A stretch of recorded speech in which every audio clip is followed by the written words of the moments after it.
Good evening, ladies and gentlemen. My name is Amal Mukhtar. This is a new episode of Windows. In today's episode, we're going to discuss the diversity and the variety of kinds of tourism here in Egypt. We have several kinds of tourism in Egypt. The antiquities, monuments, religious tourism, the beaches, the diving. We have several kinds of tourism here in Egypt. And to shed more light on this, we had the pleasure to have with us today our dear guest, Mr. Salah Hedayet, tourism expert. Good evening. Good evening. Well, Mr. Hedayet, the variety and diversity of and kinds, several kinds of tourism in Egypt. Give us an idea about the kinds of tourism we have in Egypt.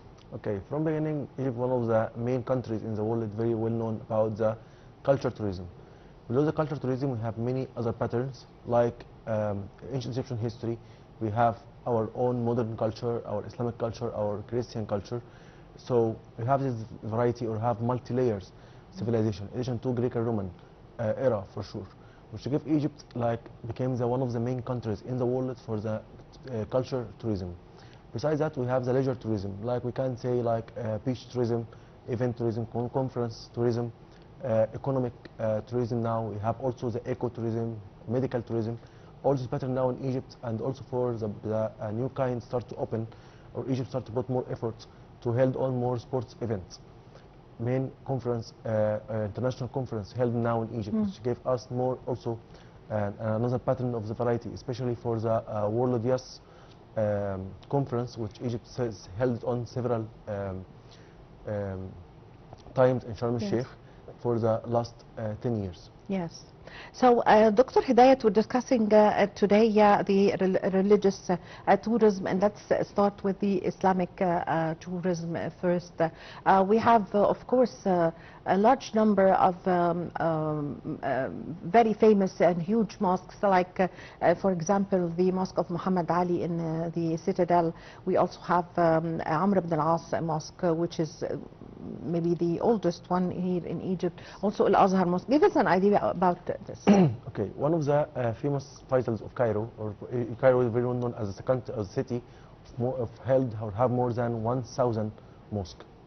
So we talk about the first mosque built in Africa, and the third or the fourth mosque built in Islamic history is the Amr ibn al-As Mosque in Fustat in Cairo. As Islamic tradition, in the ancient time, once they built a new city or a new capital, they start first by building the mosque, and then start to follow the construction to build the capital. So we have first the mosque in Fustat. Then later on, Ahmed ibn Tulun built the mosque of Ahmed ibn Tulun in Qata'a. Then Askar, then Cairo. By building Cairo at 969 AD, Gawhar al-Saqali or Gawhar al-Saqalabi started to build the Azhar Mosque in the name of Al-Mu'izz, the Fatimid caliphs, to be the main university for the Islamic Shia sect teaching. Then later on, Nas Salah ad-Din turned it to be in Sunni. Then the Mamluk Sultan papers opened it again to become one of the biggest Sunni universities for Sunni teaching all over the world till this moment. Yes. Also, Egypt have, or Cairo have, one of the most famous and most pretty mosques in the Africa and Middle East is Muhammad Ali Mosque. As Muhammad Ali built his mosque in the Ottoman design, which now give Egypt, or Egypt now, especially Cairo, it's a city, it's look like an open museum for several pattern or several design of architects all over the city. We start from the early Islamic period, then Turanite period, then we have Fatimid, then we have Mamluks, then we have Ayyubid, until Muhammad Ali, and now Egypt following by building the new mosques like Fatah al-Alim and the Grand Mosque in the new administration capital.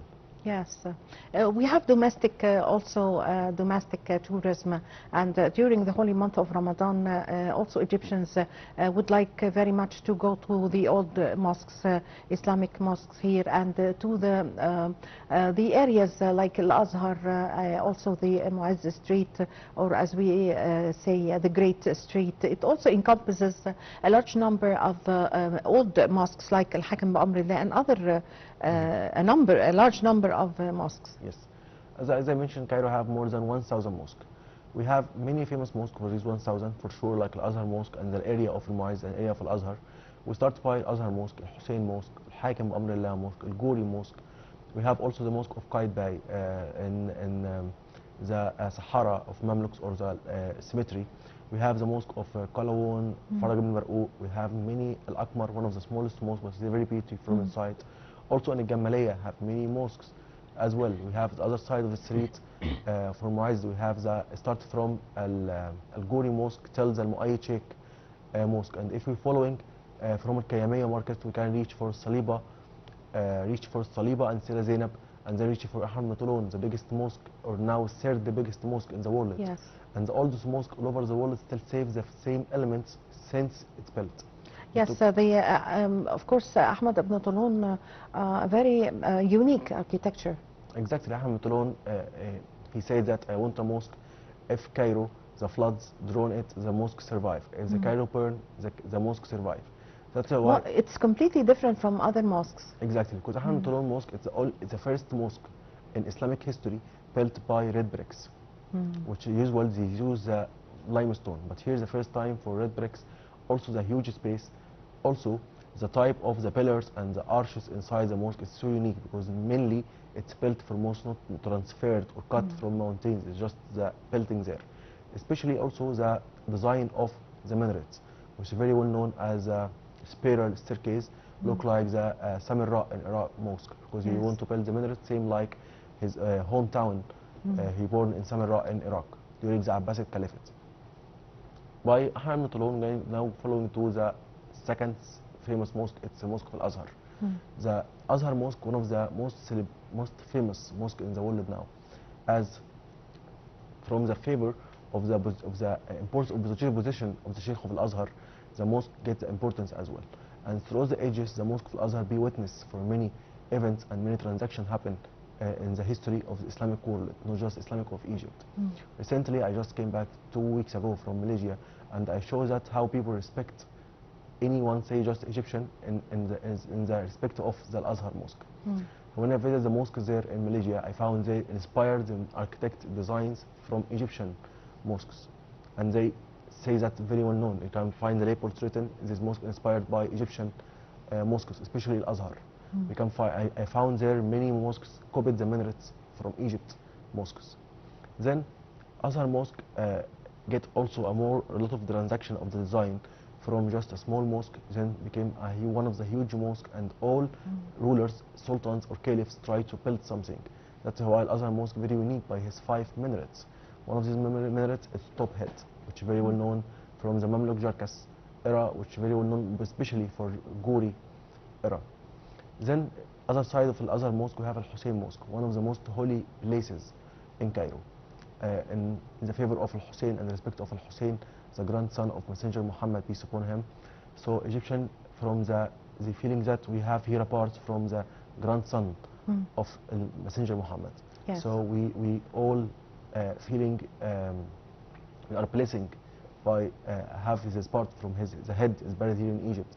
That's why all over the history, all rulers of Egypt trying to add something there. Until the last 2 years, Yes. the President Sisi started to make the new project to make renovation to the mosque. Yes, and the restoration work and renovation work that is taking place in Islamic area here in Egypt, in the mosques, in the churches, and even the streets is very significant, actually taking place years ago. Exactly, because Egypt now knows very well known the importance of tourism. Yes. In addition to the value of these places in Egypt, as Egypt is a totally blessing country. We are maybe the only country blessed by 3 messengers. All of them blessed Egypt. Egypt was where the Moses started his message, where Jesus Christ finds the secure and finds the safety. It's here. When the Roman army searching for him, Egyptian adopted him and protected him from the Roman army. That's why he said, blessing my people of Egypt. Then also Messenger Muhammad say many times, if you want to go to war, please take the if you want to going for a war, take the soldiers from Egypt, and if Allah give you the chance to open Egypt, bless these people and take care of them. Yes. And then from these 3 messages we have, the old rulers of Egypt till now, our President Sisi, once he ruled at 2014, gave awareness and gave attention to make a renovation for all these religious places. It started from Hussein Mosque, then Azhar Mosque, then Sayyida Zainab, then Sayyida Nafisa, Until now, the project working to make a renovation for the area around the mosque, to make like a pattern or make a new passage to be able to visit the whole old mosques in one day and one trip, to make it like a landmark, no more, and one of the most scarce area in Cairo. In addition to that, also renovation for the old churches, especially Abu Sarga Church and Hanging Church. As this place of Papillon Fortress or Hasn Papillon or Qasr al-Shama, like people, historian books say, Yes. we have there the crypt where Jesus Christ and his mother Virgin Mary. Yes, this is going to bring us to a very important, because this, the St. Cyrus Church is one of the stations that the Holy Family stopped in. Exactly. So the path of the Holy Family actually was renewed and renovated once again by the Egyptian government. It took around 10 years to be renewed.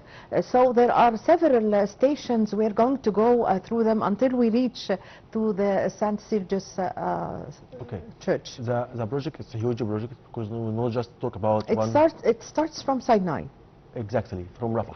From Rafah, yes. Exactly. Once they. This is the point or the station where the Holy Family entered from. Yes. Exactly. We talk about from Rafah, entered Ronka in south of Egypt, and also further Ronka between Luxor and Aswan. So we talk about a huge project to cover maybe all of Egypt, because the journey in Egypt, the flight in Egypt started from Rafah, then for Kantara, then going to several cities in Egypt, and one of the stops, it's the main stops here, it was in Cairo. First one we have Al Ma'adiyya, which now became Maadi, the stop where they take the boat to south, and in the way back they stopped in Papillon Fortress, where is the crypt today. And also we have Egypt now making a new project, and it's already finished maybe last year, 2025, for the renovation for the ministers of Wadi Natrun, one of the main stops as well. We have also Sakha in close to Mansoura in north. We have many, not just a place or one church, it's all over the country, as they're making renovation for the Holy Family Flight pattern or Holy Family Flight passage. And then the Vatican Pope at 2015 announcing that as a part of the pilgrim for all Christian, Catholic and Orthodox, they have to come to cross to complete the pilgrim in Egypt here. Yes. That's why we have to make a renovation for the whole country, not just stops, because these people coming to make a pilgrim here. Then at the same moment as we make a renovation for the Holy Family Flight, we have another renovation for the all Holy Family of Messenger Muhammad sites, or where they lived and where they buried. Starting from Sayyidah Zainab, then Sayyidah Nafisa, and now going to make a revision for Sayyidah Aisha, the granddaughter of Messenger Muhammad, and also Imam al-Hussein, and the small mosque and small tomb for Ali Zain al-Abidin, the son of Ali radiallahu anhu. So we have all this area make a revision, not just for that, also for Jewish synagogues in Cairo. As now we're sending a message, and this message is so clear. If you visit the Civilization Museum in Namek, you can see in one same corridor, you can find one of the oldest copies from the Bible written in Arabic and Coptic language, and one of the Old Testament copy written on the laser of quotes, reaching to one of the oldest copies of the Quran, date back to 17th century, all in same corridor, as showing that Egypt, sure the majority is Islam, Muslims, but also we respect and we have the tolerance to have this country as maybe Egypt, one of the only countries in the Middle East and the world never had any civil war. Yes, yes. Also the churches we have here in Cairo, there are also a number of very famous in the Hanging Church in Old Cairo also is very famous. Exactly, it's very famous, and the importance of the Hanging Church, it's a special design, and the importance as the Hanging Church was one of the main cathedral for the Pope of Egypt for more than 400 years. So it's built on the two towers of the Papillon Fortress. That's why we call it hanging, because no construction below it. It's depend on two towers.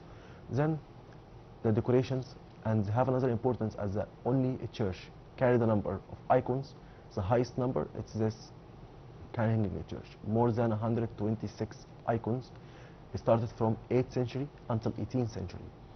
And it's very, very unique icons there, and also it contains a huge number of relics of saints held on there, and especially the hanging church. It's already witness for one of the most famous events for Arab history during Arab and the Christian history, and how the relation between them, how it moves through the ages, and how the sultans, different sultans from different backgrounds, from different areas.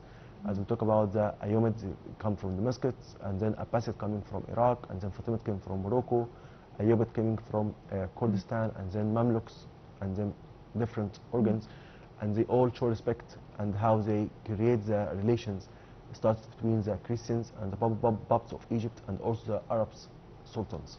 Yes, yes.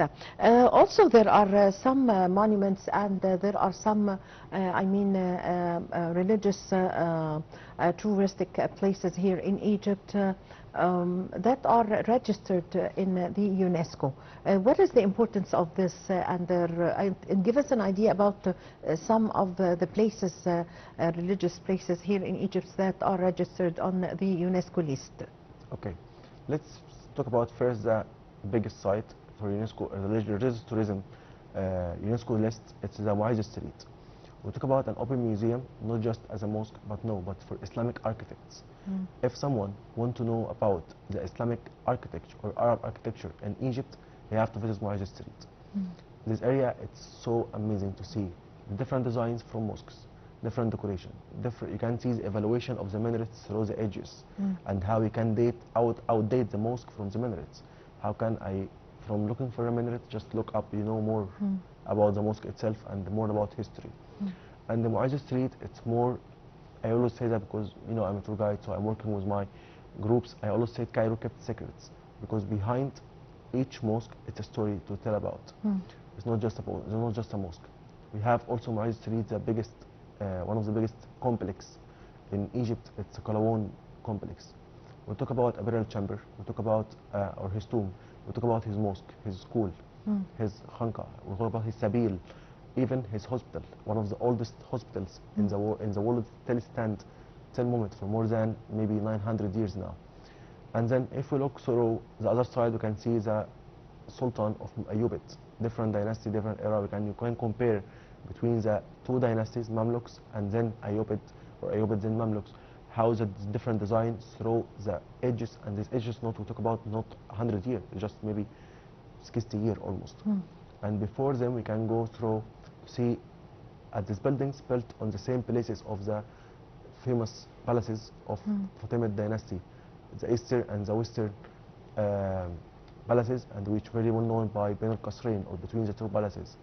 And I always say it for my friends from Egypt and Arabs, if you want to understand more this area and know about the demography of the Mu'izz Street, you have to read more for the literature of Najib Mahfouz as the best writer to make the history and the social history and the Islamic history going through. It's about his novel, not about people, but about the place. So we can go through, we can find the sabils and how Egyptian create this idea as a part of the misgiving. Usually it's a mosque and a sabil and also a school. Yeah, kutab, called kutab. And a grave also. Exactly. Yes.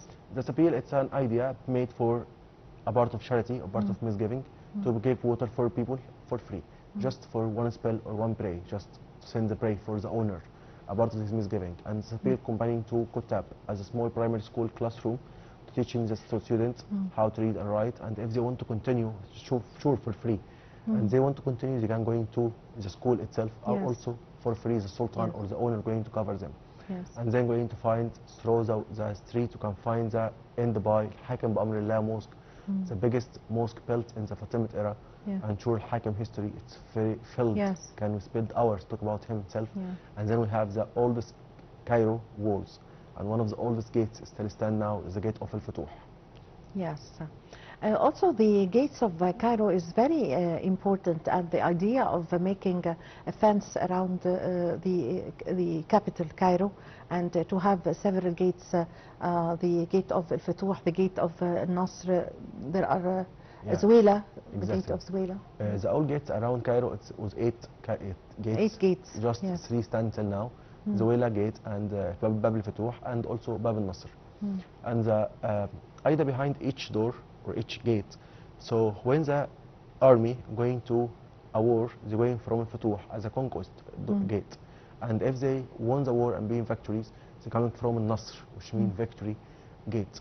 Then the story also behind this gate, it's a very unique stories, and how started first by Gawhar al-Saqlabi, and then completed and continued and expanded by the famous vizier Badruddin al-Gamali, and then how he completes the project and how it still stands since that time. We talk about 1,000 years and this gate still stands.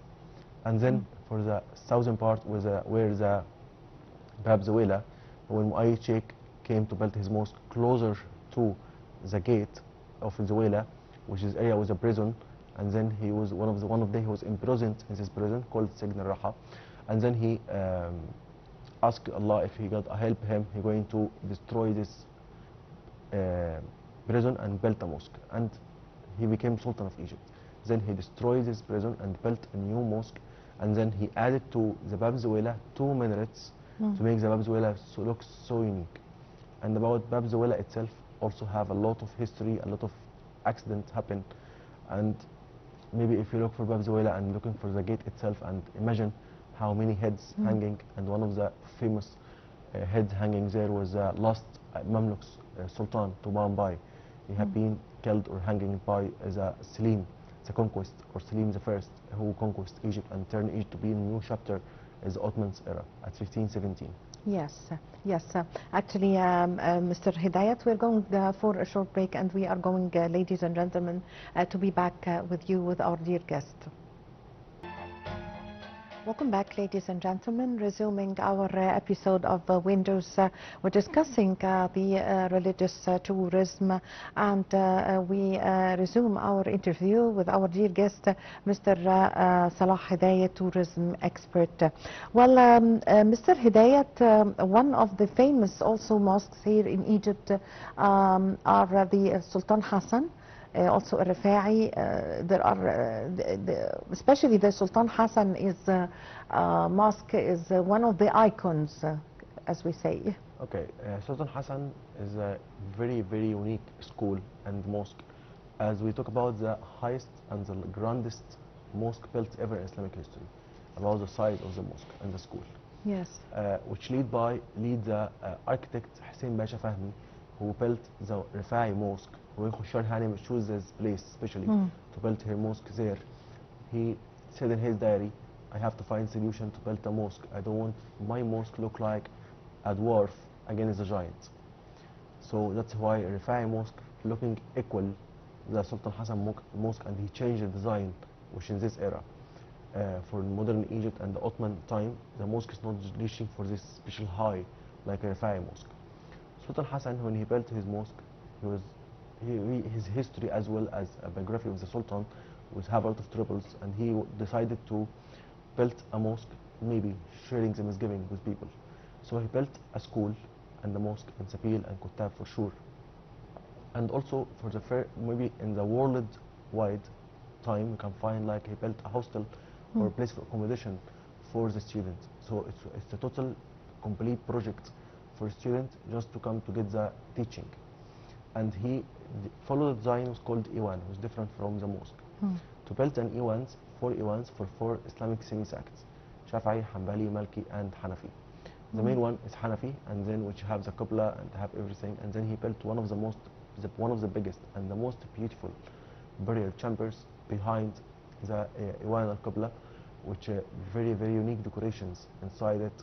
But he died before he complete the decoration of the mosque, and also he never buried in his burial chamber. Until now, we don't know where he buried. Yes. Then later on, maybe 600 years, Khushar Hanem, the mother of Khedive Ismail, decided to build a mosque in this area to be between the old resident of the ruler of Egypt, which is the citadel of Salah ad-Din, and the palace of Muhammad Ali inside, to Abdin Palace, which built by her son, Khedive Ismail.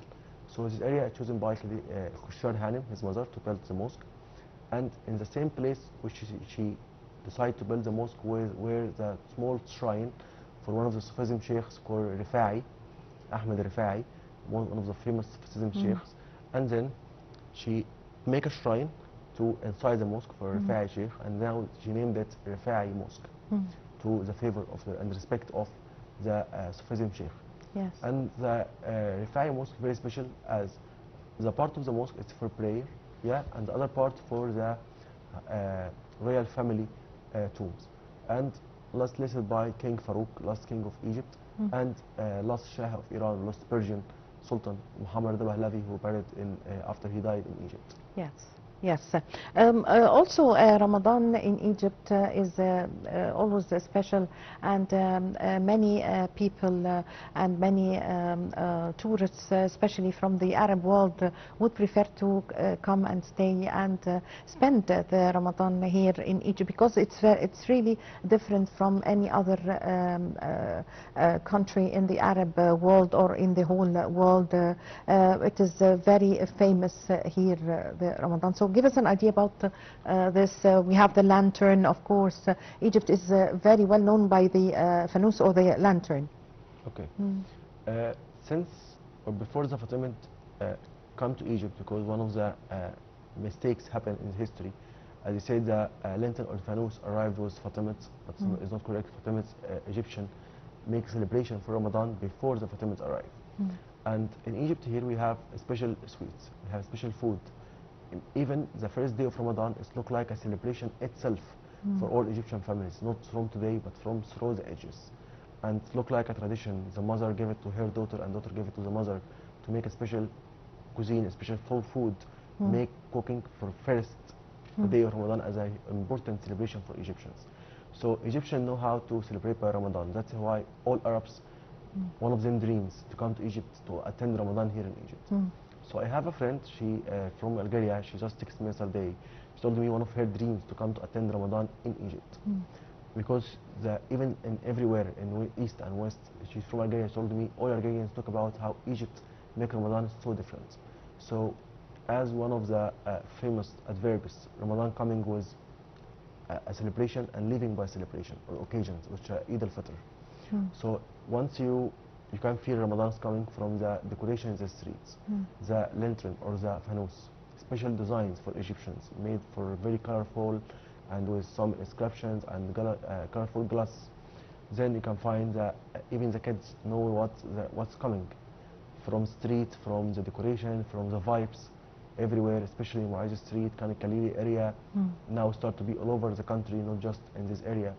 And even the special desserts which just appear in Ramadan, and the Egyptians save it for Ramadan through the year, and how the people start to thinking to be gathering, which is the idea of the feasting already. Yes. How people. Mr. Hedayet, even the lantern here in Egypt have a special story, as the leader was coming back from his journey, and the Egyptians, he came by night, and the Egyptians wanted to welcome him. So everyone of the citizens held a lantern. So it became, and it was Ramadan. Yes. So it has a special story, actually. Exactly. This story was very well known by the Mu'ayz Caliph Mu'ayz. When he entered Egypt, he entered the night before the night of Ramadan. So when he coming, the people trying to make celebration for him, as they waiting him for a long time. So they keeping holding the lantern as a celebration of Ramadan, and he coming. So it became a part of the celebration. He make it official. So every year you can find all mosques get lighting and put this fanus with this lettering to be lighting all the months in front of the mosques. He make it just official, but the tradition was made by people in front of them houses, like to know the Ramadan is coming, and think people, because Ramadan have special rituals, as going to pray for late night and then going to get suhoor and come back to the mosque to pray for Fajr. So we need the streets be lighting. So the people start to put the fanus in front of them houses to make the streets lighting for who going to pray. And that's why we said in Egypt Ramadan is so different, because no one sleep in Ramadan, because just coming from iftar, going to the mosque, come back, go to check your business, or going to visit families and coming back. So you can find people all the day they're hanging out to Ramadan and celebrating for Ramadan. Yes.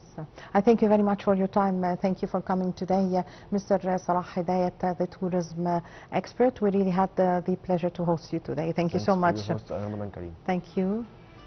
Well, ladies and gentlemen, with this we come to the end of our episode of Windows. Thank you for watching.